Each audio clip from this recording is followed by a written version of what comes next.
Class में पढ़ते थे तो उसी में एक कविता हुआ करती थी कि ये है भारत का शुभ्र मुकुट, ये है भारत का उच्च भाल, सामने जो अचल खड़ा हुआ हिमगिरि विशाल गिरवर विशाल, दुनिया में जितने भी गिरि हैं सब झुक करते इसको प्रणाम, गिरिराज यही नगराज यही जननी का गौरव गर्दाम। इतनी महानता होते हुए भी उस तरफ अभी तक न केंद्र की न राज्य सरकार की स्तर से कोई गहनता के साथ कार्य नहीं किया जा रहा है।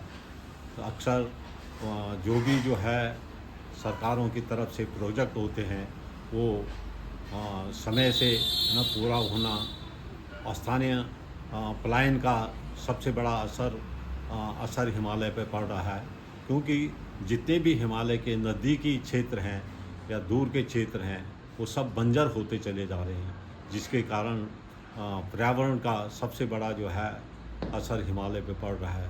क्योंकि जहाँ बंजर खेती है उसमें पानी का संरक्षण नहीं हो पा रहा है, जिसके कारण उसके प्रदूषित होने से हिमालय को जो है नुकसान पहुंच रहा है। इसके लिए सबसे बड़ी एक आज के समय में सोच ये होनी चाहिए कि हमें किस तरह से पेड़ों को, जंगलों को और खेती को बचाना है। पेड़ और जंगल को बचाने के लिए सरकार कुछ सोचती है, लेकिन बंजर होती हुई ज़मीन के विषय में सरकार के स्तर से कुछ भी कार्य नहीं किया जा रहा है। आप क्या सोचते हैं कि ये जो बंजर खेत हैं इसमें कैसे हम कुछ कर सकें जो कि वहाँ पे लोग रोज़गार अपना मतलब खेती जो छोड़ रहे हैं वो फिर से कर सकें?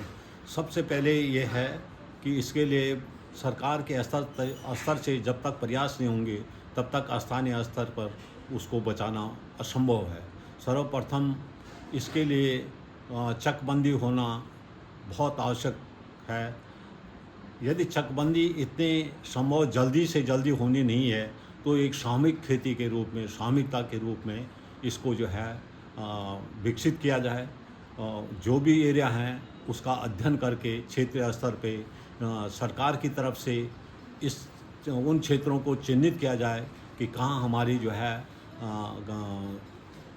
फल हो सकते हैं, कहाँ हमारी जो है अनाज की या दालें या इस तरह से मोटे अनाज पैदा हो सकते हैं। उन क्षेत्रों का चयन बहुत ज़रूरी है और उसी तरह से उसके लिए सरकारी की स्तर से ये प्रयास होने ज़रूरी है।